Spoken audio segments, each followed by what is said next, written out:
Hello everyone, स्वागत है एक बार फिर से आपके अपने यूट्यूब चैनल स्टेट पीसीएस सब में। हम सॉल्व कर रहे हैं यहाँ पे यूपी पुलिस कांस्टेबल का जो एग्ज़ाम हुआ है, यानी कि 23 अगस्त, यानी कि आज सेकंड मीटिंग जो पेपर हुआ है उसको हम यहाँ पे देखेंगे। फर्स्ट मीटिंग वाले में हमने हिंदी और जीएस सॉल्व कर लिया है। अगर अभी तक आपने वो पेपर नहीं देखा है तो चैनल पर अपलोड हो, वीडियो जाके देख सकते हैं। और पेपर जो है हमारे टेलीग्राम चैनल पर अपलोड है। तो ये पेपर है सेकंड मीटिंग का। यहाँ पे हम जीएस और हिंदी सॉल्व करेंगे, जो कि हमारे लिए महत्वपूर्ण है। यानी कि आरओ यारो जिनको देना है, या फिर कोई भी ऐसा एग्ज़ाम जिसमें जीएस पूछा जाता है, तो उसके लिए आप ज़रूर इस पेपर को देखिए, क्योंकि अच्छा पेपर आया हुआ है। बाकी जो लोग एग्ज़ाम हॉल में बैठ के पेपर सॉल्व किए होंगे उनके साथ कंडीशन अलग रहती है। यहाँ रूम पे बैठ के या फिर बाहर बैठ के पेपर को देखना और कहना कि पेपर आसान था, ये अलग बात है। और जो एग्ज़ाम हॉल में बैठ के पेपर देते हैं उनके लिए थोड़ा अलग चीज़ें हो जाती हैं। तो भी हम आशा करते हैं कि आपका पेपर अच्छा ही हुआ होगा। तो चलिए, आज जो ये पेपर है हम इसको सॉल्व कर लेते हैं। प्रश्न संख्या 58 से यहाँ पे जीएस शुरू हो रहा है, जिसको हम सॉल्व करेंगे। तो यहाँ पे है कि UDHR, एक मिनट, यहाँ पे प्रश्न है कि UDHR यानी कि मानव अधिकारों की सार्वभौम घोषणा का कौन सा अनुच्छेद उत्पीड़न से शरण लेने के अधिकार की गारंटी देता है। तो ये देता है अनुच्छेद 14। ऑप्शन बी यहाँ पे सही आंसर हो जाएगा। हम अपनी तरफ से यहाँ पे मिनिमम त्रुटि यानी कि जो भी प्रश्न है उसका एकदम सटीक आंसर सर्च करने की कोशिश किए हैं, तो यहाँ पे गलती आपको कम से कम मिलेगी। और प्रश्न संख्या 59 है, एनपीए का पूर्ण रूप है। तो एनपीए का जो पूर्ण रूप होगा वह हो जाएगा non performing asset. Option A यहाँ पे सही आंसर होगा। गैर निष्पादित परिसंपत्तियाँ इसका आंसर होगा। नेक्स्ट प्रश्न है, उत्तर प्रदेश के किस जिले में सेरा नृत्य मनाया जाता है। अमेठी, अयोध्या, ललितपुर या फिर बिजनौर। तो यह ललितपुर में मनाया जाता है। ऑप्शन सी इसका सही आंसर हो जाएगा। नेक्स्ट प्रश्न है, व्यापक परमाणु परीक्षण प्रतिबंध संधि का मुख्य उद्देश्य क्या है। तो इसका जो मुख्य उद्देश्य है यह है कि नागरिक और सैन्य दोनों उद्देश्यों के लिए सभी परमाणु विस्फोटों पर प्रतिबंध। ऑप्शन डी यहाँ पे सही आंसर हो जाएगा। नेक्स्ट प्रश्न है, अर्जुन पुरस्कार किस क्षेत्र में उपलब्धियों के लिए प्रदान किया जाता है। तो ये खेल क्षेत्र में उपलब्धियों के लिए अर्जुन पुरस्कार दिया जाता है। ऑप्शन ए यहाँ पे सही आंसर हो जाएगा। नेक्स्ट प्रश्न है, इंडिया विंस फ्रीडम किसकी आत्मकथा है। यूपीपीसीएस में पूछा जा चुका प्रश्न है और साथ ही ये आरओ में भी पूछा गया है। प्रीवियस ईयर उठा के आप देखेंगे तो यहाँ पे पता चलेगा। तो ये इसका हो जाएगा अबुल कलाम आज़ाद। ऑप्शन डी यहाँ पे सही आंसर हो जाएगा। नेक्स्ट प्रश्न है, 2016 में विमुद्रीकरण के बाद आरबीआई को कितने प्रतिशत 500 और 1000 रुपये के नोट प्राप्त हुए थे। तो यहाँ पे प्राप्त हो गए थे 98.96%। ऑप्शन ए यहाँ पे सही आंसर हो जाएगा।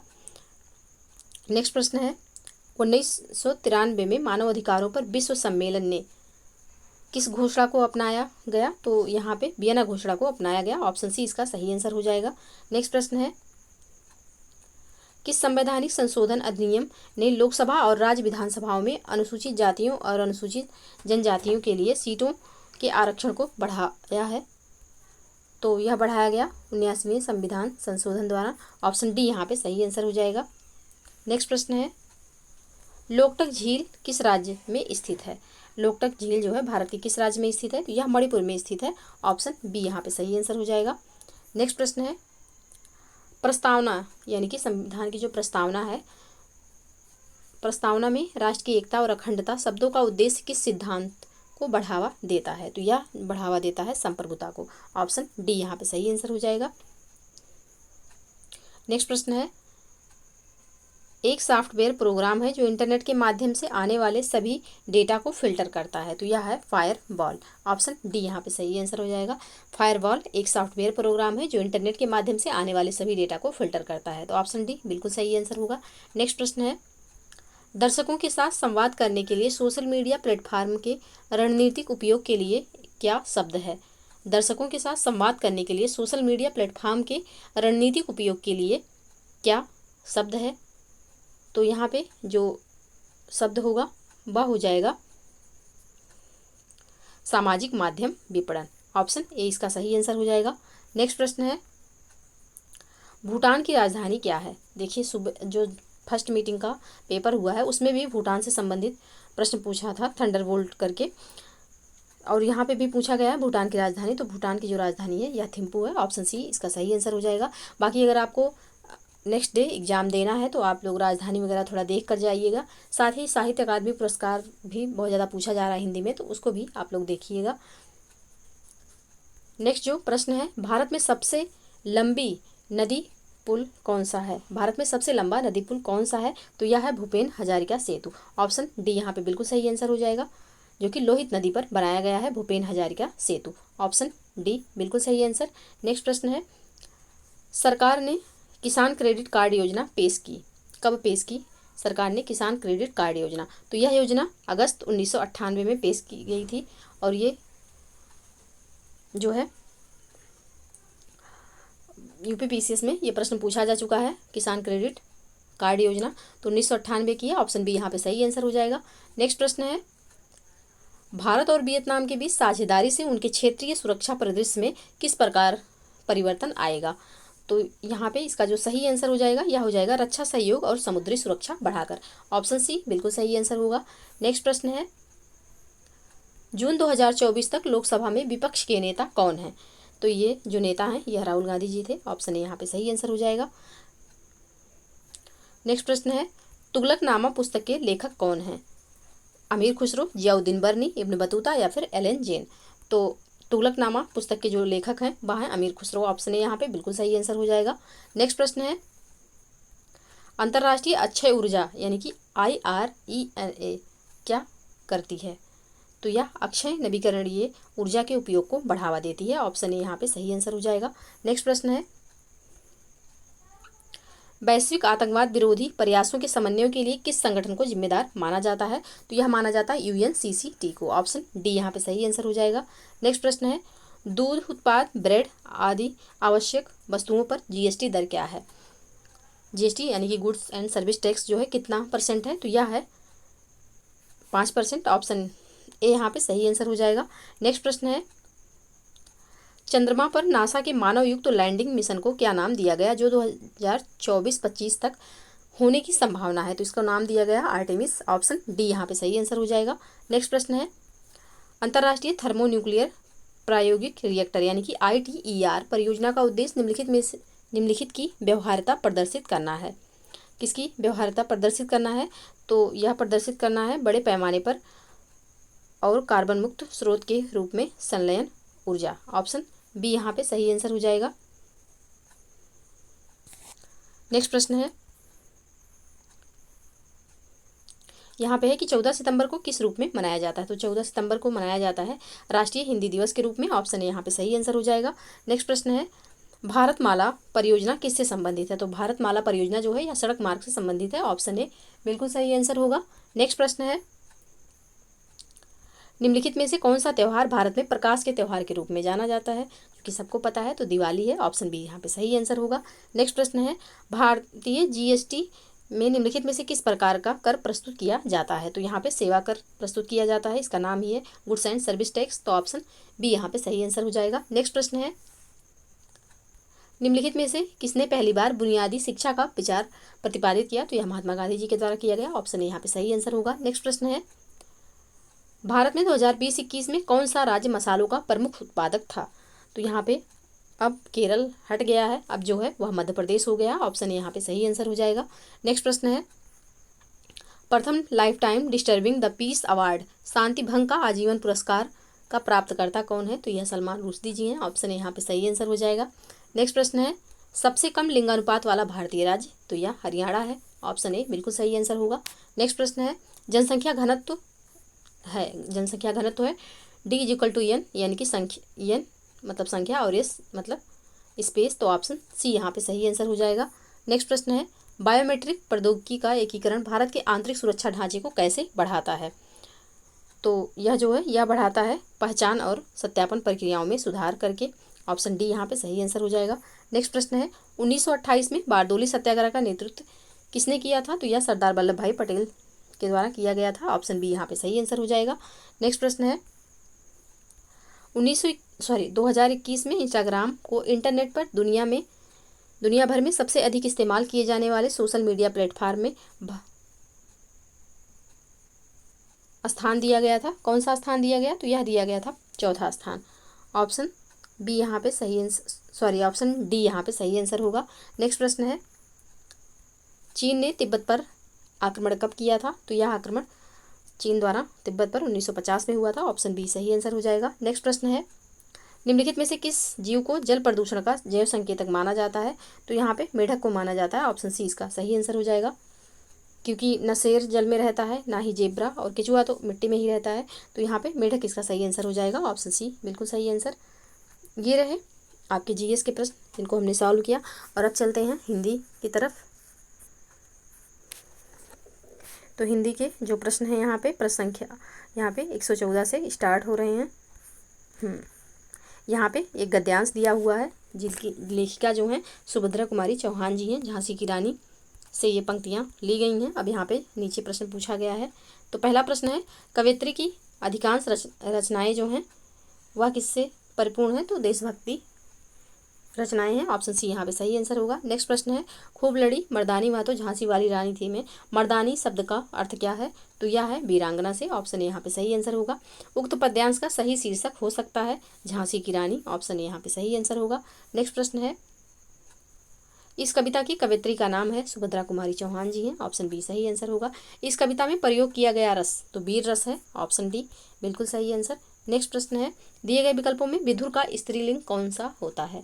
विधुर, जब किसी की स्त्री यानी कि किसी की पत्नी एक्सपायर हो जाती है तो जेंट्स को विधुर बोला जाता है, जबकि जब किसी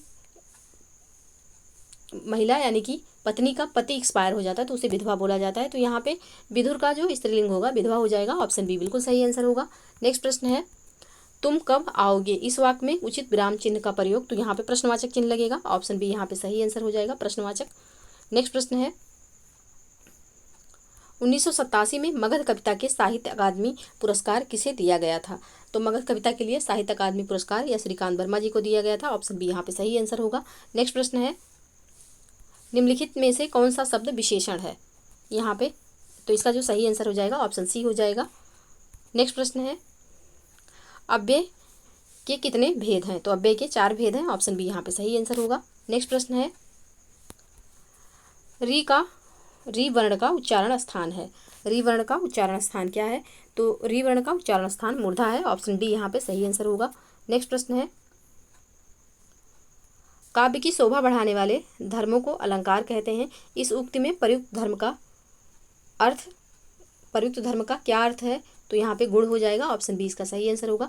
कानन का पर्यायवाची शब्द है। अब यहाँ पे ये जो प्रश्न है इसको देखिए, प्रश्न संख्या 126।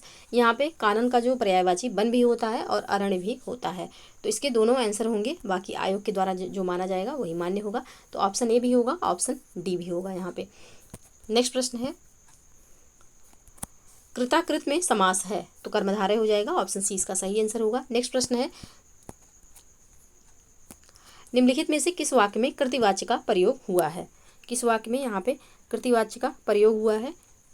तो मोहन पुस्तक पढ़ रहा है इसमें हुआ है। ऑप्शन डी इसका सही आंसर हो जाएगा। निम्नलिखित में पुल्लिंग शब्द छांटिए। पुल्लिंग कौन सा है यहाँ पे?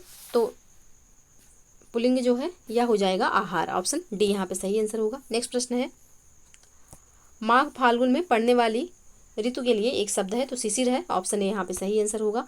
नेक्स्ट प्रश्न है, अभिज्ञ शब्द का सभिन्नार्थक क्या होगा? तो यह हो जाएगा जानकार। ऑप्शन बी यहाँ पे सही आंसर होगा। चीफ की दावत कहानी के रचनाकार कौन है? तो भीष्म साहनी जी हैं। ऑप्शन सी सही आंसर होगा। नेक्स्ट प्रश्न है, निम्नलिखित में से कौन सा अर्धविराम चिन्ह है? अर्धविराम तो ऑप्शन बी हो जाएगा यहाँ पे अर्धविराम। नेक्स्ट प्रश्न है, इति शब्द युग्म का सही विकल्प चुनिए। तो यहाँ पे इसका जो सही आंसर होगा यह हो जाएगा ऑप्शन ए, समाप्ति और बाधा। ऑप्शन ए यहाँ पे सही आंसर होगा। नेक्स्ट प्रश्न है, निम्नलिखित में से वाक्य के शुद्ध रूप का चयन कीजिए। तो मैं गाने का अभ्यास करता हूँ, यह बिल्कुल शुद्ध है। ऑप्शन बी इसका सही आंसर होगा। नेक्स्ट प्रश्न है, अभय उभय शब्द युग्म का सही अर्थ है। अभय उभय शब्द का सही यहाँ पे क्या होगा? तो यह हो जाएगा ऑप्शन ए, निर्भय और दोनों यहाँ पे सही आंसर हो जाएगा। अंधेर नगरी का अर्थ है। अंधेर नगरी का अर्थ क्या हो जाएगा? तो अन्याय की जगह हो जाएगा। ऑप्शन बी यहाँ पे बिल्कुल सही आंसर होगा। नेक्स्ट प्रश्न है, कांति क्लांति शब्द युग्म का सही अर्थ है। कांति और क्लांति शब्दयुग्म का सही अर्थ क्या हो जाएगा? तो इसका जो सही अर्थ होगा यह हो जाएगा चमक और थकावट, यानी कि कांति मतलब चमक और क्लांति मतलब थकावट। तो ऑप्शन बी बिल्कुल सही आंसर। नेक्स्ट प्रश्न है, आधि व्याधि शब्दयुग्म में आधि का अर्थ निम्नलिखित में से क्या है? तो इसका जो सही आंसर हो जाएगा यह हो जाएगा ऑप्शन ए मानसिक कष्ट। नेक्स्ट प्रश्न है, ता वर्ग की ध्वनियों का उच्चारण स्थान। तो ता वर्ग की जो ध्वनियों का उच्चारण स्थान है यह है दा दंत। तो ऑप्शन बी यहाँ पे सही आंसर हो जाएगा। नेक्स्ट प्रश्न है, वह लाचार है क्योंकि वह अंधा है। इस वाक्य में कौन सा अव्यय है? वह लाचार है क्योंकि वह अंधा है, इस वाक्य में अव्यय क्या होगा? तो इसका जो सही आंसर हो जाएगा यह हो जाएगा ऑप्शन डी कारणवाचक। नेक्स्ट प्रश्न है, बिनु पग चले सुने बिनु काना कर बिनु कर्म करें विधि नाना। पंक्तियों में अलंकार क्या है? तो यहाँ पे विभावना अलंकार हो जाएगा, ऑप्शन डी बिल्कुल सही आंसर। नेक्स्ट प्रश्न है, निम्नलिखित में से किस क्षेत्र में विशेष योगदान के लिए ज्ञानपीठ पुरस्कार दिया जाता है? तो साहित्य में दिया जाता है, ऑप्शन डी यहाँ पे सही आंसर हो जाएगा। दवाई शब्द का सही बहुवचन रूप वाला विकल्प पहचानिए। तो दवाइयाँ हो जाएगा, ऑप्शन 20 का सही आंसर होगा। नेक्स्ट प्रश्न है, वर्णमाला किसे कहते हैं? तो वर्णों के व्यवस्थित समूह को वर्णमाला कहा जाता है, ऑप्शन सी बिल्कुल सही आंसर हो जाएगा। नेक्स्ट प्रश्न है, अंगारे बरसना मुहावरे का सही अर्थ है। अंगारे बरसना मुहावरे का सही अर्थ हो जाएगा कड़ी धूप होना, ऑप्शन ए बिल्कुल सही आंसर। नेक्स्ट प्रश्न है, घर का रहस्य जानने वाला बड़ा घातक होता है अर्थ की बोधक लोकोक्ति है। तो घर का भेदी लंका ढाए, इसके लिए सही हो जाएगा, ऑप्शन बी यहाँ पे सही आंसर होगा। निम्नलिखित में से विशेषण शब्द है, कौन सा यहाँ पे विशेषण है? तो सुंदर जो है विशेषण है, ऑप्शन सी बिल्कुल सही आंसर होगा। नेक्स्ट प्रश्न है, मुझे बारिश में भीगना पसंद है किस सर्वनाम का उदाहरण है? मुझे बारिश में भीगना पसंद है किस सर्वनाम का उदाहरण है? तो उत्तम और प्रथम पुरुष दोनों का ये उदाहरण है, ऑप्शन सी यहाँ पे सही आंसर हो जाएगा। नेक्स्ट प्रश्न है, निर्वासित में कौन सा प्रत्यय है? निर्वासित में कौन सा प्रत्यय है? ऑप्शन ए यहाँ पे सही आंसर हो जाएगा इत प्रत्यय है। तो ये रहे हिंदी और जीएस के प्रश्न हमने यहाँ पे सॉल्व किए। उम्मीद करते हैं कि ये आपके लिए हेल्पफुल होगा, और वीडियो को प्लीज़ लाइक और शेयर कर दीजिएगा। चैनल पे यदि नए हैं तो चैनल को प्लीज़ सब्सक्राइब कर लीजिए। मिलते हैं नेक्स्ट वीडियो में, तब तक के लिए आप लोग पढ़ते रहिए, स्वस्थ रहिए, और नेक्स्ट एग्ज़ाम के लिए यूपी पुलिस कांस्टेबल के जिनका भी एग्ज़ाम है उनको ऑल दी बेस्ट। तो आज के लिए बस इतना ही। जय हिंद, जय भारत।